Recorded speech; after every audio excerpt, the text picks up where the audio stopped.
say thank you. We're dying.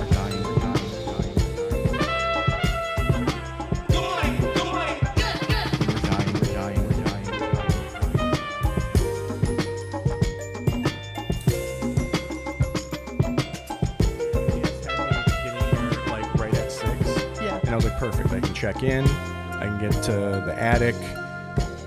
I'll be relaxed and calm. Right. I hit Indy and I was like, oh, I'm not going to get there. Oh, yeah. And then you're like sweating the whole way. Yeah. And yeah. And I was like running out of gas.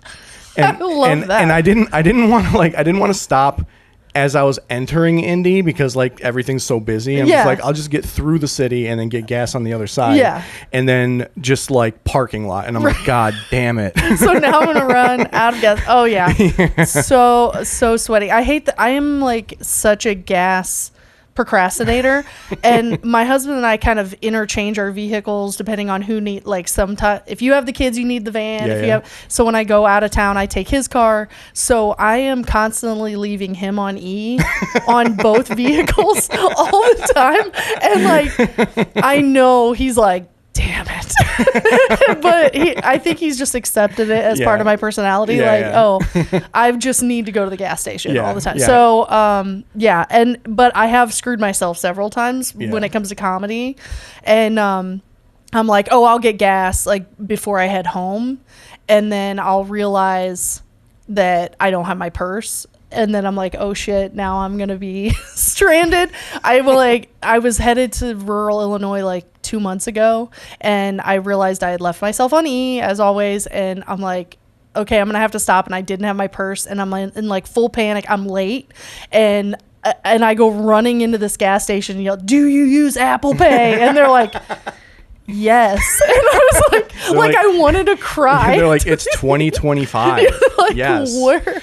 Oh, yes. And so, yeah, I did it. And I was like, okay, I'm going to make it. I'm going to survive. But like sheer like panic, which is just a great way to get yourself ready for a show. Yeah. Oh yeah. It's always great to just be under the most stress of your life right before you go on stage. Right. You know, it's the best way to like remember your like what you have to say and what order and how to like transit. Like that's it's always great for me anyways. Gets the adrenaline going. Yeah. You know, and in a good way, not in a bad way. Yeah. Like none of this is stressful enough. Like I for sure need to stress myself out on purpose before I get there. Me telling jokes that I think are funny, but I don't know if they're gonna think is funny is not stressful enough. I need to also add this extra layer where I don't know if I'm going to actually make it. Yeah, exactly.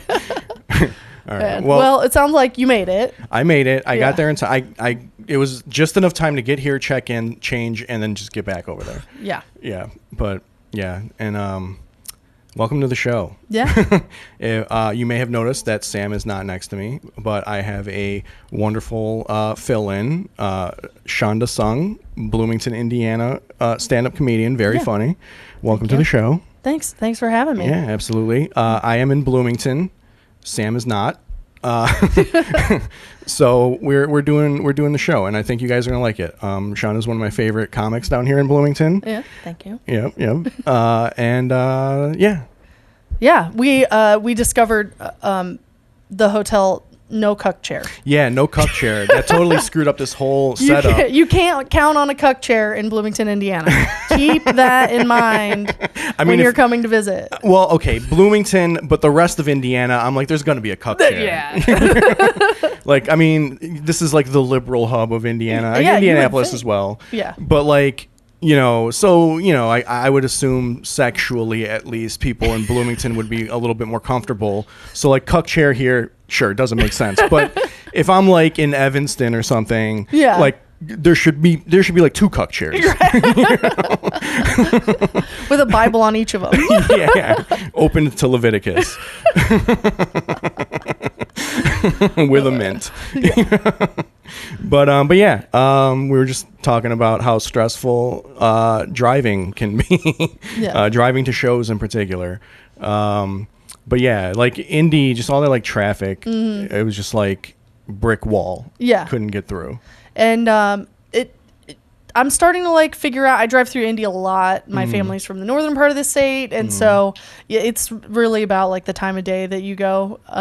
But it's never not under construction. You can't think like, oh well, they're probably done. Yeah, it's been under construction since I've been coming down here to do shows. Right. Yeah. Like forever. It's crazy. It's like, would you guys just finish this? Just finish something. What is going on? But yeah. I don't know. How's life in Bloomington going? It's good. My kids are getting old enough that it's not like toddler stress anymore. Now it's overscheduled stress. They're all in sports, which is because there's no cuck chair. We're sitting in my baseball mom folding, which actually worked out great, because either it was gonna be this, or like we were gonna be sitting in weird positions. Or like we would have had to have been on the bed, which would have been really weird. So a very different vibe. Yeah, no, this would have been good morning. This would have been like good night. We're about to live. That's what this show would have. Yeah.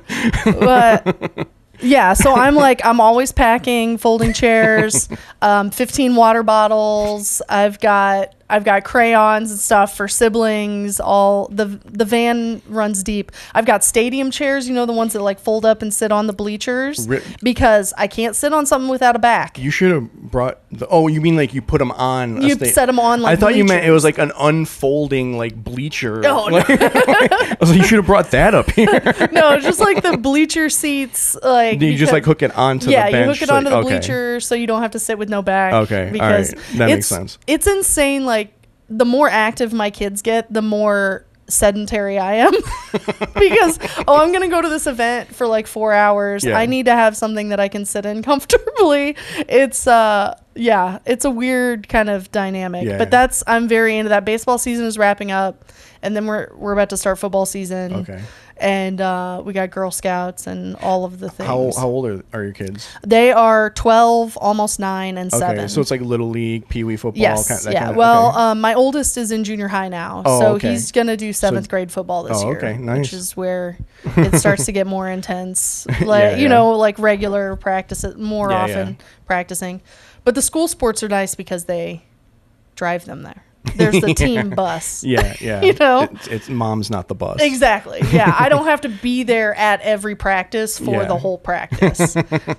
So that's kind of a nice element, but it's fun. I like it. I was a sportsy kid. Yeah. Were you a sportsy kid? Yeah, I played like all three major sports in high school. So okay. Like football, basketball, baseball. All right, cool. I only played basketball all 4 years though. Yeah. I didn't play football I didn't play football or baseball my freshman year. So did you start like as you got into school, or were you like a peewee? I was always into basketball. Like I would do rec leagues. Yeah. My middle school really didn't have we had a basketball team, but we only played 2 games. Okay. It was 2 games against our crosstown rival. Yeah. And that was like it. Like we didn't have any other games on our schedule. So I would do like a lot of rec league when I was a kid. Yeah. But then like when I got to high school, obviously I like tried out for the high school basketball team. Yeah. So then like organized was like freshman, sophomore, junior, senior. Yeah. But basketball's always been like the one that I was into. I never played Little League or anything. Like the first time I played organized baseball was my sophomore year of high school. That's insane. Like I'm telling you, so like, that's how it was when we were growing up. Like maybe you play a little, like I played Little League softball my whole life, but it was all just like playing within the league. It was it was rec ball, travel ball was very very rare. And now like you need to start building a dynasty at age 5 or you are left behind. Youth sports is crazy. You have MLB scouts at T-ball. No shit. Well, if they're not there, the parents for sure act like they are. But it's wild. Like your 8-year-old is a single sport athlete, like training year round now. And it's crazy. So my kids wrestle. They've wrestled since they were little. They do, it's just, they're that little. It's like pushing down with like some rules, and, and there's a little bit of competitive edge to it. But what I really like about our group is that like, we're generally pretty laid back, but you travel around to some of these wrestling tournaments and it's like many dads who are living vicariously. Yeah. Like this kid is like very close to a gold medal. Yeah, exactly. And so, but then so that's kind of like the main sport, especially for my oldest, because he's been doing it longest and he's good at it and he enjoys it. And then he was like 3 years ago, he was like, I'd like to play baseball. And I'm like, all right, great. And he's 9 at that time. And we show up and he's the only kid who hasn't been playing since they were 5 on his team. And he's so far behind, and he's an athletic kid, like he picked it up really fast, but I'm like, how are you left behind at 9 years old? Yeah, I know, that's crazy. It's wild. That's insane. Youth sports situation, and they don't do any travel ball. We travel a bit for wrestling, but that's like kind of low barrier. You just show up at whichever one you want because it's an individual sport. But like travel baseball especially, we're talking thousands of dollars. I was doing, where was I think I was in Raleigh. There was like a travel hockey team. Oh man, hockey's so expensive. It's crazy. I mean, it's like the bag is as big as me. Yeah. Yeah. And it's like a whole hockey team walking through this hotel with bags the size of me. Yeah. And I'm just like, that bag has to have at least $600-700 worth of equipment. Oh, for sure. Yeah. You know? Yeah, there's my daughter is not into like cheerleading or anything, but or dance. She did dance for a bit, but some of these like dancing and cheerleading competitions, there were kids that missed a whole week of school to go to Florida in the middle of school for a cheerleading national competition and stuff. And it's like, who's got that money? Yeah. Who's spending like. It's wild the amount of money that people spend on like youth sports. Like I would rather go on vacation. And well, the funniest thing too though is like we're pushing like kids to be like, you know, the like whoever like the star of whatever league it is, like they're trying to play in. Like so if it's baseball, like Ohtani or LeBron or you know whoever, like parents are pushing their kids to do this, and then like everyone wants to complain about like college kids wanting to get paid. Right. And it's like, well, you're making them professionals from the time that they're 5. Right. You know, so like, yeah, they want to get paid. They're like working hard to do. They're not going to college for college anymore. Yeah. They're going to college for the sport. Yeah. You know? This has been their hyper focus for so long. Yeah. And yeah, it's crazy. I'm glad that my kids want to play a little bit of everything and like, and that's fun. And there's still access to like rec leagues and, the pressure doesn't have to be there. I mean, I know a lot of families like love it. I guess baseball, especially, they travel around and do fun stuff. So I guess I don't want to like dump on other parents, but it does blow my mind a little bit. Yeah. the amount that we pour into, it was just not our experience. And then especially for baseball, some of these kids are coming with, well, for one, they all have their own helmets, bats, and baseball bags. And when I was a kid, the coach, who was often my dad, had a bag of 7 of the dustiest helmets that offered zero protection. None of them fit you right. So you got the one that was closest, and usually the one that fit closest also fit closest to the girl who batted ahead of you. So you would take it directly off her sweaty ass head and put it on yours. And it's like on your cheeks. It was not a good system. Yeah, but that's what we had. And then there were like 6 bats, and you just grabbed one of the team bats and use them. And now it's like, okay, this kid has a car payment worth of bats in his bag, and he's 6 and he's banging it up against the fence because he's a 6-year-old and he's fun. It's definitely a different sort of vibe. It makes me sound 1,000 years old to complain about this, but it is wild to me. Yeah. I mean, I remember on our baseball team, our coach just had a bag of bats that Jesus, they were just like aluminum. Jesus Christ. Am I all right? Yes, I'm all right. It's that Indiana soup weather. Yeah. So like I remember our coach had a bag of just like aluminum bats that looked like they were with the school from the time that aluminum bats started getting made. Like they still looked aluminum. Yeah, no, for sure. Like all the paint had chipped off. Right. It looked like it looked like a Cybertruck basically, but like a bat, you know. Cybertruck bat. But like, but I mean, like it was just like, here's some shit that we've been using for 3 decades. Yeah. Go win us a state championship. Right. Yeah. And now, there are trendy bats. There's one that's painted like a pencil. Yeah. The kids all want that one. Like, yeah. And it's cool. You know, they come in, they've all got their like Viper Pit sunglasses and their chain and stuff. And it is very cute. And they're super into it. And just definitely not the experience. Yeah. that I had for sure. Yeah. But yeah, I mean, I don't know. I was good in the field. Like I played pretty much every position except I never pitched.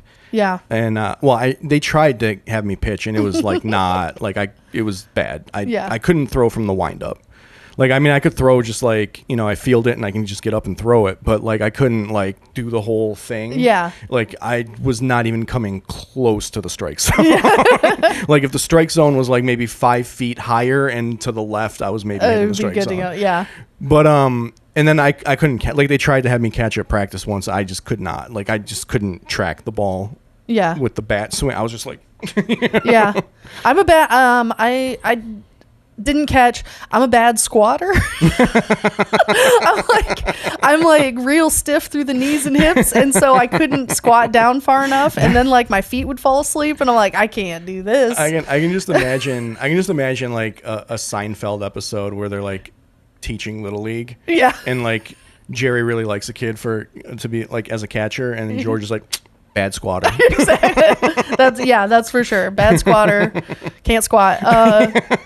Yeah, I was pretty good softball, and then I would play infield and outfield a bit, but I was pretty quick. And then I started running track when I was in 6th grade, and I also was playing softball, rec league softball. But then when you get to high school, you got to pick one, track or softball. And I'd been playing softball long enough that I picked that. And I played, and I was on the JV team, and then they just had me run. They had me pinch run for our pitcher. Yeah. And I'm like, all I'm doing is running bases. I could go be on varsity on the track team. And so the next 3 years, so I left softball after freshman year and went and ran track and did pretty well. I was a hurdler. Any area of sport where I can like specialize to like focus enough to get the mechanics down to overcome my mediocre level of talent is where I thrive. So like hurdling was great because I got really technical about my actual hurdle over the hurdle, but I was slow. And so my track coach, my hurdle coach was like, I have never seen anybody be the last one to the first hurdle and still win. Like, yeah, because they would just put their fast people in and then they'd rainbow over every hurdle. Yeah. But I'm like slow as shit, but then I'm like quick over every hurdle. So like that's sort of my thing. If I can like zero in and focus and just become good at this little bit of it and get me through. It's funny. I never thought of hurdles that way, but like now that I think about it, whenever I've watched a hurdle race, it's like so little movement. Yeah. It's like just a straight line right over everything. Oh, I could get like so annoying about explaining it to people would say, so you jump hurdles. It's not a jump. It is an exaggerated running step, and you should deviate from your stride as little as possible. And they're like, you are pedantic and obnoxious. That's me, baby. I mean, I think you have to be a little bit psychotic to do that, right? Like, yeah, I think so. Yeah, I mean, any sport, if you're going to be like the best at any sport, you have to have, or at least just like strive to be better. Yeah. You have to have some like level of psychotic, a little bit, like tendencies in you. Yeah, like because who wants to do that? Right. Like it's not good enough to just like have fun. Yeah. Well, I mean that's comedy too. You can't just get up there and like have fun and just skate through on vibes, which a lot of people do. But like if you want to actually be good in every room, you've got to get a little retentive about it. Yeah. Okay, now I'm breaking these things down and whatever. So yeah, it's all mania.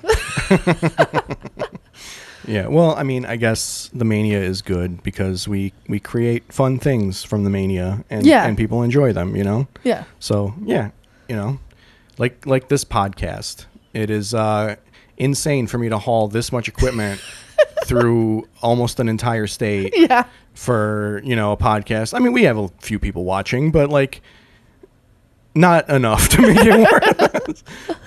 But you got to just keep going. Yeah. I mean, maybe the little tweak will be the next thing. Maybe the camp chairs is what's going to bring everybody in. Maybe I'll just have to come back to Bloomington every week and shoot in this room. I don't know. This cuck chairless room. Indiana's like, we don't want to encourage lewd behavior, and it's just like, come on, walk down any trail at any park. I guarantee you there's like a lot of lewd behavior going on. I think it's mostly like, we know you're not like having people over. Well, get out and go do, if you want to see people, leave. What are you doing hanging in the room? well, you know what is fun? Like, I was listening to a podcast a while ago, and I guess every year Pornhub releases like the top searches by state. Oh my. And this was like 2 years ago, I think. Indiana's top search was just cum. Like just cum. Like no action, no just cum. Well, I hate that. But yeah, I thought that was hilarious. I'm just like, no, like, what do you do with it? Like, where do you put it? Like how does it get delivered? Like, just the thing. Yeah. You know? No, we're not here for anything more specific than that. Yeah, straight to the end. I don't know. That was hilarious. I think they went through like each state, but I think Michigan's was just very boring. I think it was just like 2 girls or something. I don't know. I can't remember.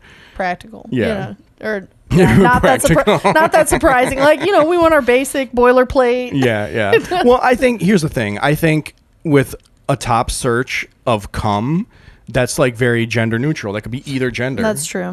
Where like 2 girls, sure, that could be gender neutral, but we know who's looking for that. Yeah. That's true. Yeah. Because like, there's a thing like lesbians apparently love gay porn. This is gonna be a problem this whole episode. Jesus Christ. Yeah, lesbians apparently like love gay porn. Like they watch that instead of lesbian porn. I have done zero market research on this, but I'm gonna have to start calling my friends now. I mean, I'm friends with some lesbians. Okay. So I have like firsthand, like I have what's it called when you're like researching something and you're like doing like the main source. Oh, no. There's like a term for that. I can't remember what it is now. But whatever. I've got the firsthand source. Okay. This is not like someone referenced it and referenced that and then referenced that. I'm like talking right to the people. All right, straight from the horse's mouth. But yeah. I woke up this morning. I started like trying to set all this up. Yeah. And I opened my bag that I have all my like electronic equipment in, and I was like, oh, no tripod. Yeah. So then I got up and went to Best Buy this morning. Oh yeah. And I got all the way to my car, and I realized I forgot my parking ticket, like the lot ticket. Yeah. So I had to come all the way back up here.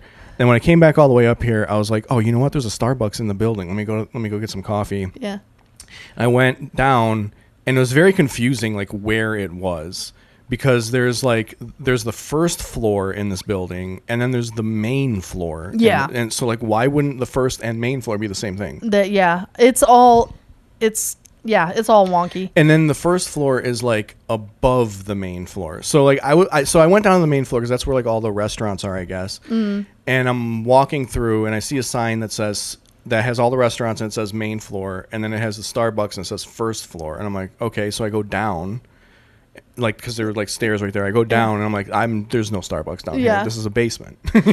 It's buried. It's back. Did you go by the bowling alley? I found it. Yeah. Yeah. I found it. It's by like the tutor room. Or yeah, whatever. Yeah. So like I found it, and then it took like forever. Like it was I was at my car, ready to go. And then an hour later, I was actually going. Oh, man. You're in Bloomington in summer. Like, we're not firing on all cylinders. Like, we're very relaxed. Yeah. So everybody's working with half the employees. We're just chilling. We're just appreciating a student-free existence. It's a Bloomington in the summer is a different place to be. Very vacation. Like, we're on vacation at home. Not come here for vacation. I mean, it does have like a vacation vibe when I'm like walking around. Yeah. It does have like a like different feeling. They close off one of the streets to be like walkable and outdoor seating for restaurants and stuff in the summer. That's a new thing that's been like post-COVID. Is that the road in front of the theater? Yes. Okay. Yeah. So it's pretty cool. Yeah, Bloomington in the summer is pretty fun. You can drive around or whatever. I haven't been on campus in years. I just me too. I just don't need to be over here very often, so it was kind of cool to drive onto campus to come over here. I mean, okay, all jokes aside, this is like a pretty nice hotel. Yeah. It is kind of clear that it used to be a dorm. Maybe. Like I think this used to be a dorm. I mean, they're pretty small. I don't know I used to like know the history of this building. This is my favorite building on campus. I spent a lot of time in here. But yeah, never stayed here. Obviously, why would I stay in the place that I live? It is the rooms are pretty small. It doesn't. I wouldn't be surprised if it was dorm. Well, when I booked it, I didn't realize it was like on campus. Yeah. I was just like, oh, this is like the cheapest one that looks like I won't get stabbed in. So I'm gonna book that one. And then I started texting you about recording. And you were like, oh, yeah, it's on campus. And I'm like, oh, shit, it's on campus? And then I'm pulling up, and it's just like, I mean, it's summer, so it's not as packed as it would be. But there's still, like, a ton of, like, young students around it. And I'm like, God damn it, I'm going to be, like, I'm in the middle of this all weekend. Yeah. Which, like, it's fine, but it just makes me feel really old. Oh, yeah. That's just, like, living here. I'm, like, it's just marching towards death. I feel I mean, coupled with comedy in general, you tend to be, like, there are a lot of young people around, and but sometimes it hits me. There was I was on a show here, and the opener was like, "Oh, so you're local?" I said, "Yeah." He goes, "Are you a student?" And I was like, "Bless you." You just kind of Not for 15 years. You just kind of like brush their cheek. Yeah, God like, bless you. You sweet lying little baby.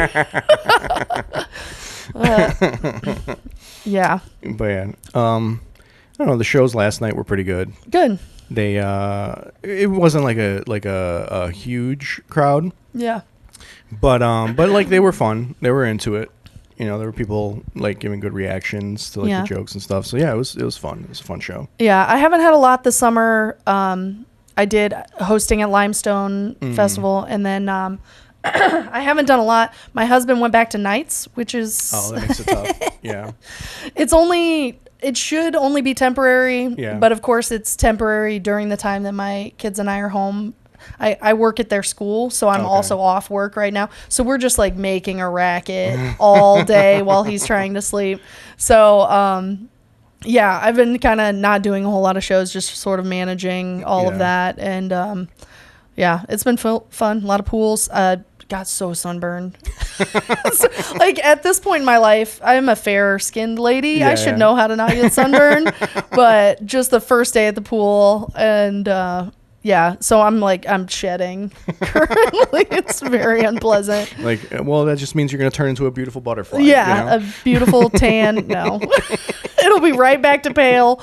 I'll be burned again in 2 weeks. It's not good. You're like more like a reptile. Right? Yeah, exactly. Yeah.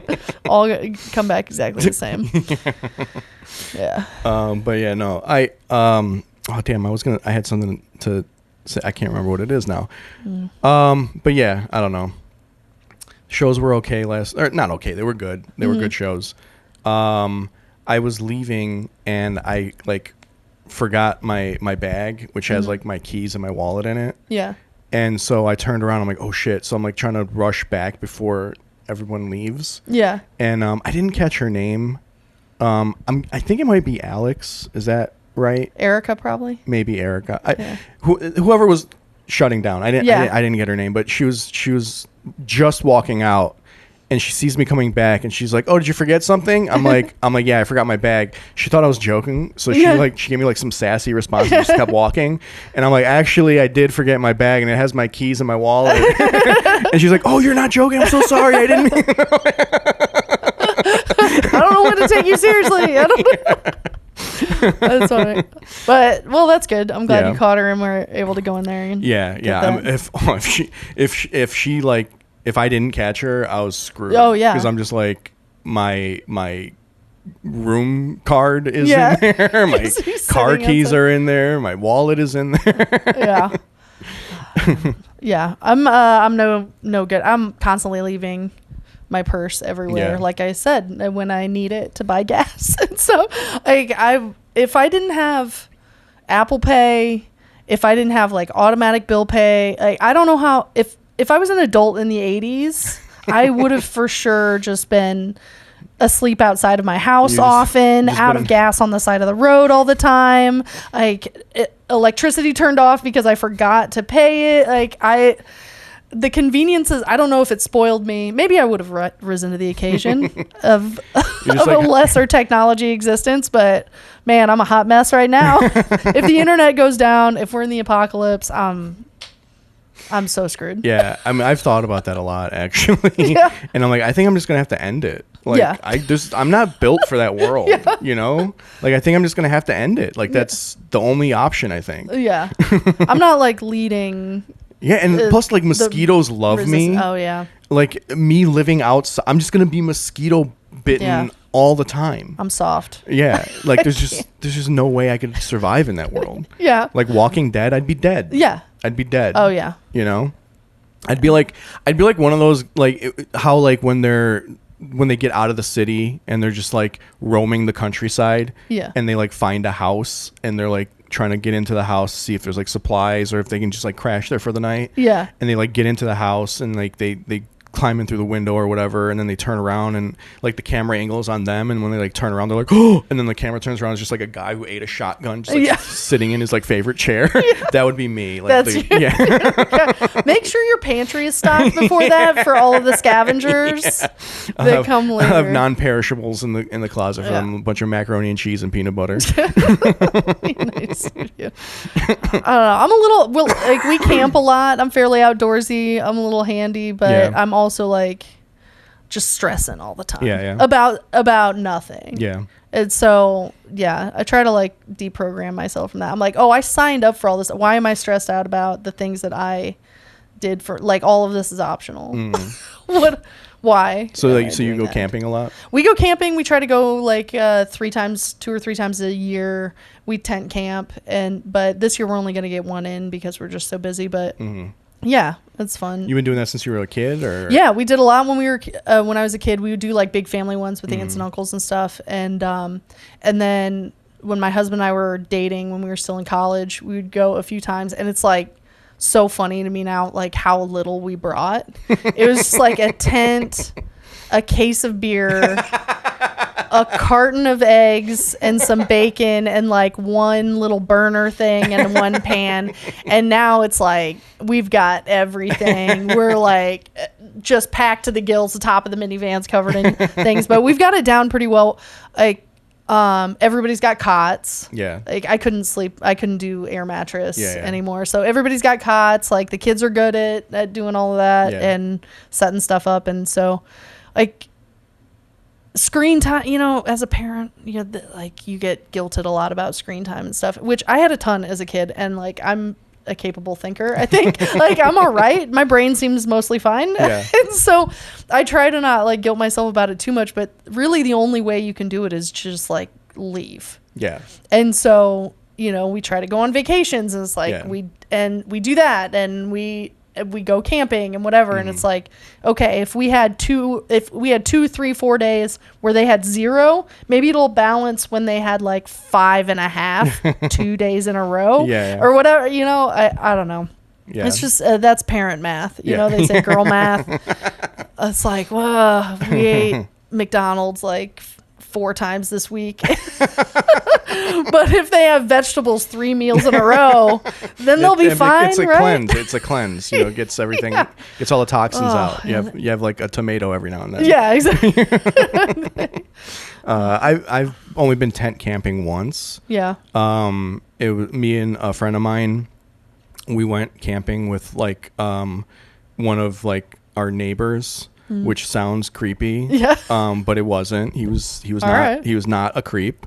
He genuinely was just into camping, and I mean, we knew the guy. He wasn't like just out of nowhere. He's like, hey, you kids want to go camping? It was like we would like hang out around his house, like because he lived right next door to my friend, and then I lived like maybe 5 doors down. Okay. And he was like a musician, so he would always like have like his band over, and they'd be like jamming or whatever. So like we were always like around. Yeah. So like we were like very familiar with him. Our parents were very familiar with him. Yeah. So like it wasn't like a creeper situation. Okay. So like we went camping like in northern Michigan, and it was fun, like there was another, like one of the other band guys were with us too. Yeah. So like they kind of took care of everything, and me and my buddy were just like kids. How old were you? I don't know, like 12, 13, something like Okay. that. Yeah, so like fairly Yeah, we weren't like little children. Yeah, we were yeah. like like preteen, maybe early teens. I can't Okay. remember like what year it was really. I don't know, it had to be like 93 or something like that, 93, Yeah. 94 or something like that. That's so wild. Just camping with my neighbor and Yeah. his bandmate and my friend. Yeah, I mean, I know how it sounds. Yeah. But trust me, it wasn't. Yeah. Okay, like That's cool. in hindsight, that would have been a big like fantasy for me, but like no, that wasn't the case. At the time, it would have freaked the fuck out of me. Yeah. But like now that I'm like a comfortable person, I'm like, oh, that would have been like wild. Yeah. But if I was older, but yeah, that's like the only time I like tent camped. But like I said, I didn't have to do anything. Like they kind of took care of it all. Yeah. And we just had to like be there. Yeah. Roasting marshmallows and stuff. Yeah. And like there were like dunes at the site that we were at, so like we went like walking on the trail, and we would play like American Gladiators up the dunes and stuff like that. We've gone to the dunes the last 2 years and camped. The first year we went, it was way too hot, and we were just like this. I mean, the sand was burning hot. It was crazy. Yeah, it takes. We try to go earlier in the year and then later in the year, and try to like skip. July, August, especially because it's so hot. Because I do hate being hot, and buggy. But yeah, I mean, it's so fun. It's fun to just like, okay, it's fun as a kid because you don't have to do anything. You just get to play outside and be a little feral and like ride your bike around the campground and make weird friends that you're never gonna see again. That's an awesome experience. But then as an adult, it's also kind of nice because you do have a lot to do, but it's outside of what your normal things are. So it's like, okay, I'm focused on this task. Like making dinner happen is an event because we've got to make a kitchen, and then we've got to cook within the kitchen, and then we got to break that kitchen down pretty much. And so having that, like, it gives you a sense of purpose, but is also like outside of the busyness of your normal day. Yeah. If that makes any sense at all. But then, and then sometimes you just lay and sit and stare at the trees, and it's kind of nice. And then it makes you, when you go home and you're like, fucking air conditioning, man. Like, the life I live is amazing. This toilet flushes. What? And the first shower after camping, though we did go camping and then we got home and then our power went out the day we got home. Right after we closed our garage on all the stuff we put in. Yeah. And the power went out and the kids were like, fuck. Like all we wanted to do was watch TV. That's hilarious. And then it was out for 3 days. So a little extended camping trip. Little camping from home. Yeah, exactly. I went camping a couple other times after that, but it was glamping. Oh yeah. Because a friend of mine, he was a salesman, eventually became a manager at an RV. Oh like, yeah. lot or whatever, like a dealership. And so like on July 4th, if there were campers, like used campers that weren't sold yet, they would like let them take it out on 4th of awesome. July. Oh man. So like we went like glamping a couple of years. That's pretty great. And it was very funny because like he would always because you have to set up like the like where you flush. Right, yeah. And like every year it would always get It's like rental. Like every year it happened every year. He would be like, the first year he had no idea it was going to happen, obviously, because it was like it wasn't the first time he did that attachment, but like he'd done that attachment so many times before that he was just like, I got it, and it just like sprayed all over him. He was like, God damn it. And then like the next 2 years he was so careful. He was like doing it so carefully and still just braid all over. At some point, you just like put an out of order sign on that just say we're not even bothering with it. I think he just did it wrong. I think Yeah. that's what it was. And it's funny because he had to have done that 100 times in between those. Yeah. You know? And it just happens to be. Yeah, that time. He's there. Yeah. That's a wild thing about being at like a campground. You just walk around and it's like, okay, Walmart tent, RV that costs more than my house. Pulled by a truck that costs as much as my house. And the disparity is very funny. Yeah. And then there's the people who just have like the year-round lot. Oh yeah. So like that's like another cost on top of it. Yeah, it is wild to like, okay, we're all eating hot dogs cooked on an open fire, but your setup is like so expensive, and we're sleeping in the dirt over here, and we're like 30 feet away from each other. That's very interesting. My kids want an RV so badly because they, we walk around and they're like, why don't we have one of those? I'm like, get a job, get 4 jobs. Like and like you're the one who didn't start playing baseball at 5. I know, right? Like these recruiters are looking for you. We might upgrade to a pop-up. I would like to do that, but we just don't have a lot of space to store an RV, even if we had it. Like it's just wildly expensive, but it is a very funny kind of disparity. And you see the difference between people walking around, like the tent campers just look haggard. Like we're so sweaty and we're just like dirt caked all over our legs, and like you're just like, you got desperation on your face by the end of the trip. And then like Carolyn RV bebops out with her like sweater tied around her shoulders and stuff. I was like, oh, I showered in there and I watched the Today Show before I came out. I was like, why are you here? Like, this is not the point. Like we're supposed to be like, I don't know, communing with nature or something. You should smell bad. Why don't you smell bad? Why do you smell like lavender? Yeah, this is bullshit. But yeah, I don't know. My partner always talked about possibly getting a pop-up. Yeah. Because he used to go up to like a few parks, kind of like in northern Michigan. Yeah. Michigan's got like great camping and stuff. There's one park that he always wanted us to go to, and we just never did it. I guess like I've never been there, but I guess like there's like a lake, and the lake is like just crystal clear water. Yeah. And apparently it like flooded over, so like as you're like canoeing or whatever, you can see like homes like under the water. That's nuts. like cabins. Yeah, like not like a right. But like and he said he always used to like going there. Yeah. But like really we never actually did it though. Yeah. But he said that it would have to be a pop-up because he's like, I can't sleep on the ground anymore. Yeah. The cots made a huge difference because we would camp like we did a couple times with the kids with air mattresses, and then you just wake up on the ground.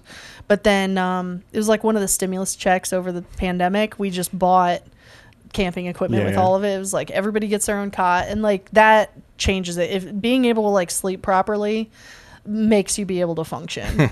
But if we got a pop-up, I would like to get a pop-up, but I feel like as far as our like camping equipment, they're sort of fragile because it's like one post holding up a whole bed, you know? Yeah. And man, does my family break shit. So there is a hesitancy, like for sure somebody's going to jump on something and it's going to snap and then we're going to be screwed. But I don't know. They're getting a little older and like somewhat less destructive. So I don't know. Maybe it'll be better. Yeah, like every piece of furniture in my house is broken. It's like, and like, why buy anything new at this point? Like when they're like in high school, all new shit. And then nobody's going to be allowed to sit on it. And that's going to be the house I'm in. Eat outside. So you start to understand your grandparents. Exactly. You know? Yeah. My grandparents are great. They're wonderful, supportive people, but I was reminded they call their couch the Davenport. Do you know anybody who calls it that? No. So they always have. Why do they call it the Davenport? No idea. Nobody else I know or have met calls it that. Yeah. They call it the Davenport. They always have, and that's just what it is. My husband, who's great, very funny guy, but also like just living his life, and like sometimes is oblivious, but is not afraid to ask a question or admit when he doesn't know something. He's sitting on the couch. We were visiting my grandparents, and he's like on his phone, and my grandma was like, "Yeah, I'm talking." Over there on the Davenport, and she was like trying to get his attention, and I like kick him. I was like, she said she meant you on the Davenport, and he goes, "Isn't that the Davenport?" and points at their roll top desk. And I was like, no. He was like, "Well, what the hell's a Davenport?" My grandma, and then my grandma texted me like 2 days later, like it bothered her. She was like, "Had he never heard of anybody call a couch a Davenport before?" I was like, "No, Grandma, nobody has." You know, Grandma, that's not a thing. Yeah, drop it in the comments. Do you know what a Davenport is? Does your grandma call it that? Yes, give us the origin. Give us the origin of the calling of a couch a Davenport. Yeah. Is like Davenport? Is Davenport like old speak for cuck chair? Is that what it? I don't know. Yeah. Oh, way to bring it around. It was elegant. We're like a clever podcast. Oh, we like to do smart comedy on this show. Yeah.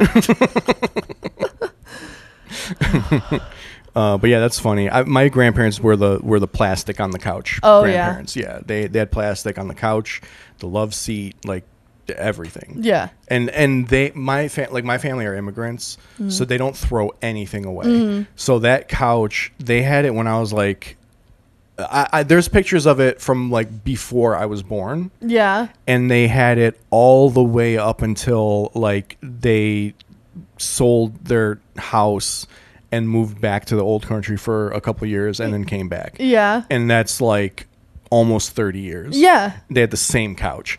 And this couch started to fall apart. Like, you know how like really old couches, eventually the springs kind of go and then you just kind of like sink. My grandpa just got a thick piece of plywood and just put it in there and then just put the cushions on top of the plywood. Yeah, gotta make it work. We need more of that, I think we need to just stop throwing shit away. Can that be my soapbox? Yeah.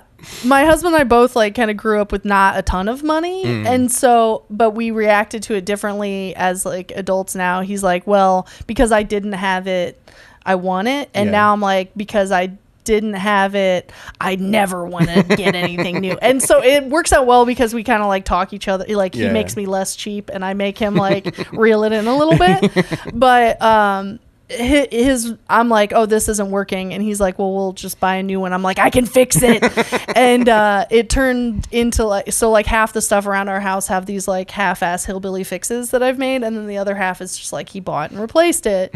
But I'm like, I always want to like make something new, cobble it together or whatever, but everything breaks now.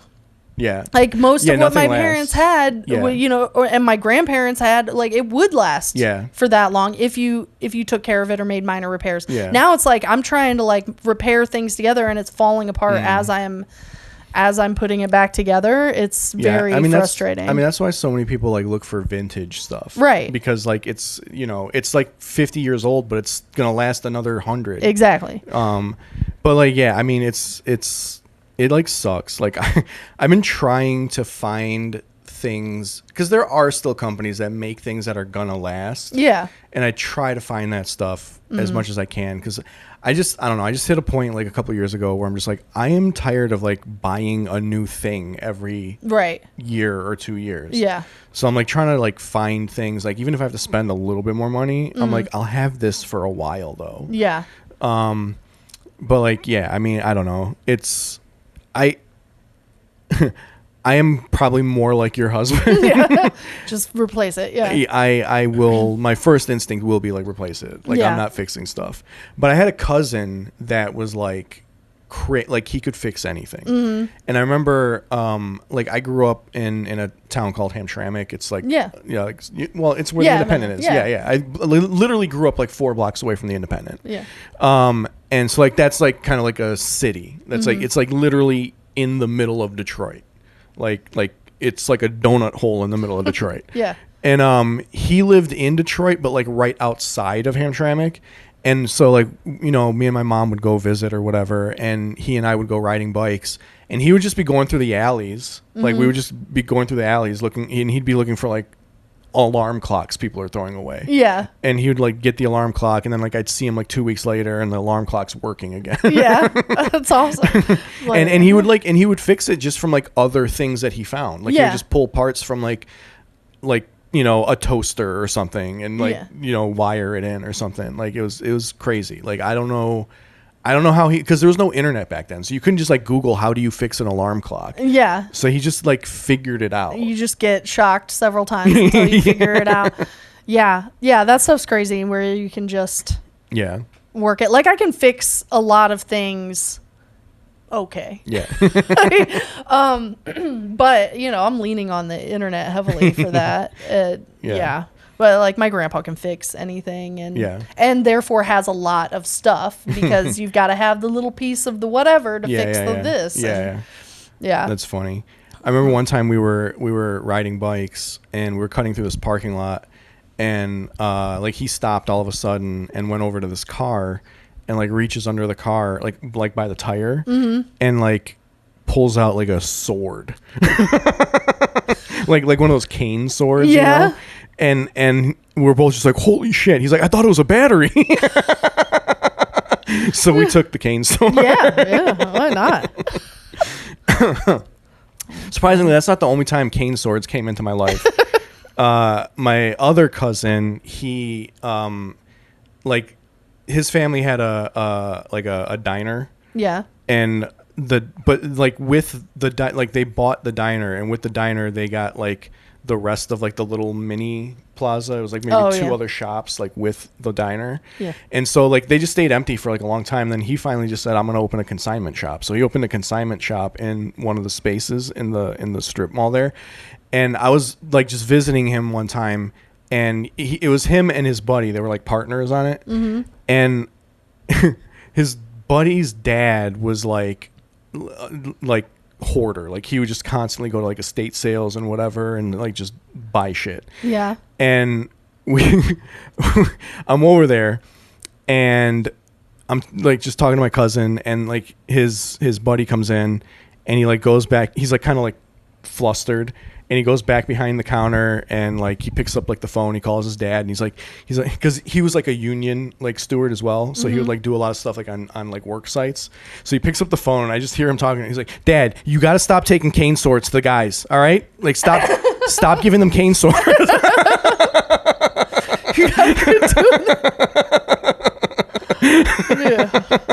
Because his dad was the steward before him. So like it was like, you know, nepotism. But like so like his dad knows all the guys on the site. So he would like just go back and visit, and I guess he like came back. He like regularly comes back with like cane swords to sell to them. What a weird thing. I know. Like I guess he just finds them at like estate sales. It's like I didn't know this many people had cane swords. Like what was this like a generational thing? I don't like, know. Is the generation it a Detroit thing? Like is the generation of Detroit cane swords dying off now, and like they're just like becoming available? They're doing estate sales everywhere. Oh, man. But I don't know. Crazy. It's just funny. And did you meet Knife Guy at Limestone? Yeah, I got a knife. You got one. Yeah, okay, I did too. Yeah. It was so crazy. He passed away. I know. Yeah. Well, he's like a Detroit comics dad. Yeah. Yeah, Joel Walkowski. Okay. Joel didn't start doing comedy in Detroit. He moved to New York and then started doing stand-up. Yeah. But like, you know, he comes back to Michigan all the time. Yeah. And it was funny because like I was with Gwen Sunkel. Like we were just like at the bar at the Bishop talking. And was it? Yeah, and I think it was the Bishop. Yeah, he was at the Bishop, and we're just like at the bar talking, and he came up to me, and he's just like, "Are you Alex Bozanovic?" And I'm like, yeah. And I look over at Gwen. Gwen already knows who he is. Yeah. And she's got this like look on her face. And I'm like, what the fuck is going on? Yeah. So It's going to happen to me right now. Yeah. So then he's like, I heard you were a friend. And I'm like, I guess. Sure. So he like pulls out the little satchel. Yeah. And he hands it to me. And I'm like, oh, cool. Thanks. Like, that's really, I mean, it's a nice ass, like handmade, like buffalo skin satchel. Yeah. He made the little bags himself. And it was just full of all kinds of stuff. so he hands it to me and I'm just like, oh, I'm like genuine, like, oh, this is nice. Like, thanks, like, I don't know why you're giving it to me, but like, cool. So then he's like, open it up. I want to show you the stuff inside. I'm like, all right. So I open it and I pull out a two-headed quarter. Right. Yeah. And then I pull out loaded dice. Yeah. And then I pull out 2 friendship bracelets. Yes. And then I pull out a switchblade. Yeah. I got a belt buckle that was brass knuckles. I got the same thing too. That was the last thing I pulled out. Okay, yeah. And then, like a pretty nice knife. Yeah. And then all of this stuff. It was just, I think I may have gotten mine the same year with the year that you were there. Yeah, that was like 2 summers ago. Yeah, and I'd heard about it. I knew of him, and I'm like, maybe someday I'll get a knife from Knife Guy. And I did. I got it, and it's just the whole satchel with everything in it is still like sitting in my craft room. I'm like, I don't know what to do with this, but in case I ever feel like scamming somebody out of some money. Well, he gave one to Shane Torres as well. Yeah. And Shane did the podcast with Kyle that year. Yeah. And he was telling Kyle on the podcast that like he got the thing and he was telling him what was in it, and Kyle was like, well, so you can go to the dice game, and if you get caught, you can stab and punch your way out. Yeah, exactly. It's not super conducive to my lifestyle, but never know what I'm going to get into next. Yeah, but it was funny because like I clearly had no idea what was going on. Right. Yeah. And so when he gave me the bag and I was just putting it down on the bar. I wasn't going to like open it right away. And then he tells me to open it, and I look at Gwen, and Gwen literally just goes to me, "This is important." I love it. Or no, she said, "This is a big deal." Like that's what she said to me. And then there was like one of the industry people were like standing to my left, and as I'm like opening it, he like grabs my arm and he's like, "This is important." You've been blessed. Also, you're going to pull out a knife in this bar, so be ready to get thrown out, I guess. Luckily, nobody, blinked it. Oh, all right. Yeah, and then later is when I found out that was my friend Joel's dad. Yeah. So then I like DM'd Joel, and I'm like, hey, I got a little brown bag today. And Joel was like, welcome to the family. Yeah.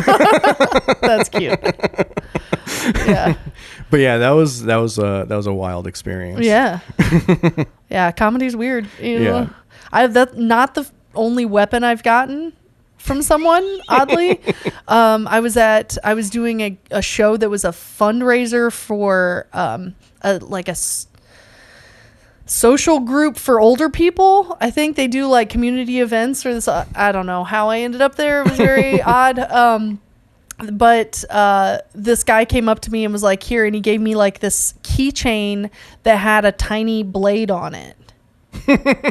And the tiny blade, I think it's like it can be a seatbelt cutter or something, but it's just unsafe. It's just so it's just like a hanging blade. It's not like a pocket knife or anything. I might have it in my purse. I have to show you. No, it's just a tiny little. I gotta get it. I can't explain it. Welcome to the knife talk portion of Good Morning We're Dying. Yeah, so it's this little thing, and this blade comes out, but it's also a bottle opener here, but it is sharp. Well, you need plausible and it's just deniability out here. So I don't know. I haven't cut myself on it yet. It's these are like spare. These are keys to my friends' houses. Yeah. Look out. For when I take care of their cats. I was going to say they don't know you have them. Yeah, right. But yeah, so I just have this tiny, I guess it's a seatbelt cutter. I don't know. So get into comedy. You get free weapons. Oh, man. Well, I think we're at like an hour. All right. Do you have any plugs that you want to put up there? I have a special called Pickles. It's on YouTube.